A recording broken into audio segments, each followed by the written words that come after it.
विजय और रेणुका ये दी जन को फोटो को देखु। विजय और रेणुका दी जन स्वामी स्त्री कुल्लू मनाली रे होटेल गोटे करथिले। कुल्लू मनाली जानी गोटे सबुठ भल जगह, मनाली रो सबुठ गोटे भल जगह। सेटिकी प्राय समस्ते जाती, दर्शक माने टूरिस्ट माने जाती, कारण सेठी बहुत बढ़िया टूरिस्ट प्लेसटा। सेठी सब बहुत लोक जाती। विजय और रेणुका एठार गोटे होटेल करथिले। विजय और रेणुका बहुत भलरे चलुथिले। हठात विजय को एक अजଣା रोग हो गला। जिते पैसा चाहिए रेणुका समस्त पैसा लगईदेला, खटईदेला तांको भल करने बहुत चेष्टा कला, किंतु विजय अल्प दिन रे मरीगले। रेणुका एकुटिया रहीगले एवं एत बड़ होटेल को किए केमिति संभाळिबे एकुटिया। स्टाफ मानक पेमेंट बढ़ीगला, बाध्य होई से होटेलटा को बंद करिया को पड़िला। किंतु रेणुका से डिप्रेशन नु बाहरी कहले मत बंचिया पड़ो। एत बड़ होटेलटा को बिकिले किसी लाभ हेनी, कारण होटेल कला बेले बहुत ऋण थिला।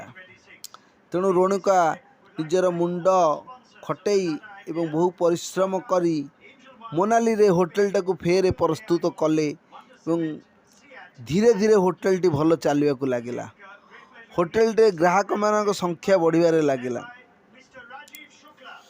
किंतु तथापि पैसार बहुत अभाव थाए, कारण ईएमआई दौथांती। होटेल जो तैयारी होता होटेल भल चलते कौन हम स्वामीर जो मला को से बहुत समय होटेल बंद करने द्वारा होटेल जो ईएमआई था बढ़ी जाइथिला। पैसा होटेल बहुत बाकी थिला बैंक से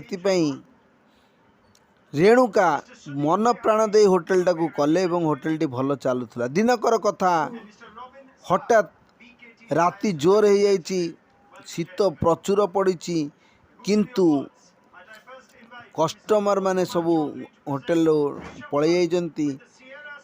हठात राति ठीक 9टा खंड बेले भव्येश और आकाश नामक दुईटी पिला आसी पहुँची गले होटेल रही।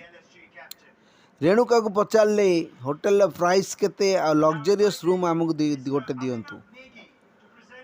रेणुका तांको प्राइस बतैले एवं से प्राइस रे संतुष्ट होई एक बड़ा रूम नहीं गले एवं कहले तांको जे मो आमर खाइया पीआटा ऊपर को पठे दियो।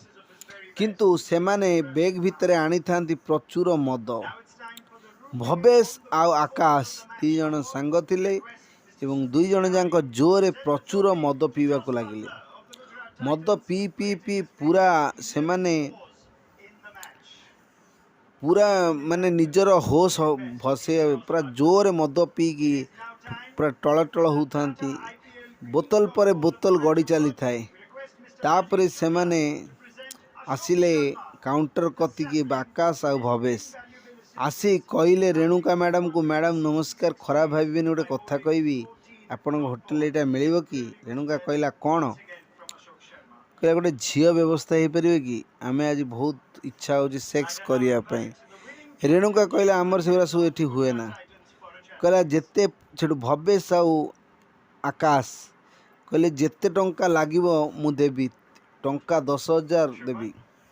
रेणुका कहले ये काम एठार हेनी, एत कम पैसा भी हम ना। भवेश आ रेणुका टंका पर टंका बढ़े 30,000 टंका पर्यंत पलैले। कहले 30,000 टंका देवी केवल गोटे राति, आपण गोटे झील ठीक करंतु। रेणुकार मुंड खराब हो गला। गोटे तथापि गोटे झीर नंबर देले, भाविले झील किसी पैसा दे दे अवशिष्ट पैसा से रखिदेवे, कारण होटेल अवस्था भल ना। होटेल आगे 25,000 30,000 टका 5,000 देदेले झील को 25,000 पाखे रही। यह भाभी से गोटे झीर नंबर देते एवं तापर कौन भाभी काटी देते से नंबरटा को डिलीट करदे एवं कहले ना सेमिति किछि हो पारिबो नाही। किंतु रेणुका मन में 30,000 टंका कथा शुणी मुंड गोटे राति 30,000 टंका। तेणु रेणुका मुंडटा पूरा खराब हो जाए। तेणु रेणुका किछि न भावी भवेश और आकाश को रूम को आइले एवं मद पीबार लगिले। तीन जन जाक उभय प्रचुर मदपान कले। मदपान कर सारापर राकेश और भवेश कहले मैडम 30,000 ଟଙ୍କା ଦେବି, ଗୋଟେ ଝିଅ ଠିକ୍ କରିଦିଅନ୍ତୁ। ରେଣୁକା କହିଲା, ନା ମୋ ଝିଅ ଠିକ୍ କରିଦେଇ ପାରିବି ନାହିଁ, କିନ୍ତୁ ମୋତେ 30,000 ଟଙ୍କା ଦେଲେ ତମେ ଯାହା ଚାହିଁବ ମୋ ସହିତ କରିପାରିବ। ଆକାଶ ଆଉ ଭବେଶ ଏହା ଶୁଣି ପ୍ରଥମେ ଚକିତ ହୋଇଯାଇଥିଲେ, ତାପରେ ଖୁସି ହୋଇଯାଇଥିଲେ। କାରଣ ରେଣୁକା ଥିଲେ ବହୁତ ସୁନ୍ଦରୀ ଏବଂ ବହୁତ ମଡ଼ର୍ଣ୍ଣ ଏବଂ ବହୁତ ସୁନ୍ଦରୀ ଯୁବତୀ। ଶୀତ ପାଗ, ତାପରେ ଯଦି ମାଲିକାଣୀ ସହିତ ସେକ୍ସ କରାଯାଉଛି ପୋଲିସର ଭୟ ନାହିଁ।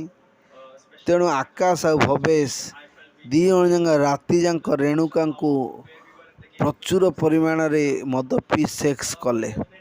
କିନ୍ତୁ ହଠାତ୍ କ'ଣ ହେଲା, ସକାଳୁ ସକାଳୁ ହୋଟେଲରେ ପୋଲିସ ଆସି ପହଞ୍ଚିଗଲେ। ପୋଲିସ ଆସି ପହଞ୍ଚି ସାରିବାର କାରଣ କ'ଣ? କାରଣ ଏଥିରେ ତ କିଛି ନାହିଁ। ପୋଲିସ ଆସିଲା କ'ଣ ପାଇଁ?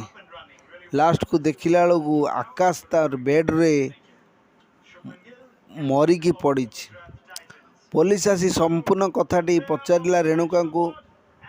ରେଣୁକାଙ୍କୁ ଅଧିକ ବାଧ୍ୟ କଲେ। ରେଣୁକା ସବୁ ସତ କଥା କହିଦେଲେ।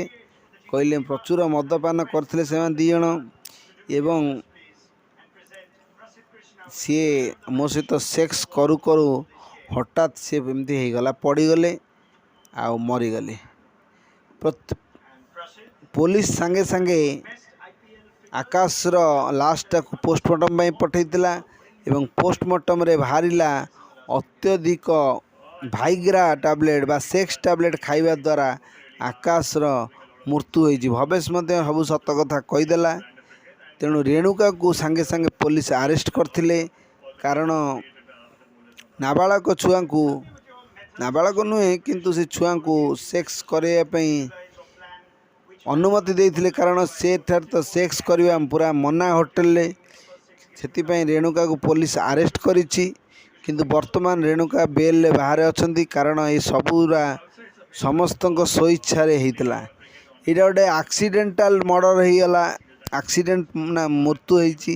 ତେଣୁ ପୋଲିସ ଅଦାଲତ ଏହାକୁ ଖାରଜ କରିଦେଇଛି ଏବଂ କିଛି ମାତ୍ରାରେ ପଇସା ନେଇ ଛାଡ଼ି ଦେଇଛି ଏବଂ ରେଣୁକା ନିର୍ଦ୍ଦୋଷ ଭାବରେ ବାହାରିଛନ୍ତି। କିନ୍ତୁ ଏ କଥାଟି ଚାଞ୍ଚଲ୍ୟକର ନ୍ୟୁଜ୍, ଏହା ଚାରିଆଡ଼େ ପ୍ରସିଦ୍ଧ ହୋଇଗଲା। ଏହି ନ୍ୟୁଜ୍ଟା ବାହାରିଲା ପରେ ରେଣୁକା ବହୁତ ଲଜ୍ଜିତ ହେଲେ। କିନ୍ତୁ ତଥାପି ଆସି ରେଣୁକା ତାଙ୍କ ହୋଟେଲଟାକୁ ଫେର ଏବେ ଚଳାଉଛନ୍ତି। ଦର୍ଶକ ବନ୍ଧୁ, ଏ କାହାଣୀଟି କିପରି ଲାଗିଲା କହନ୍ତୁ ଏବଂ କମେଣ୍ଟ କରନ୍ତୁ, ଲାଇକ୍ କରନ୍ତୁ, ସେୟାର କରନ୍ତୁ। ଆମ ଚ୍ୟାନେଲରେ ନୂଆ ଥିଲେ ଚ୍ୟାନେଲଟାକୁ ସବସ୍କ୍ରାଇବ୍ କରନ୍ତୁ। ରହିଲି, ଜୟ ଜଗନ୍ନାଥ।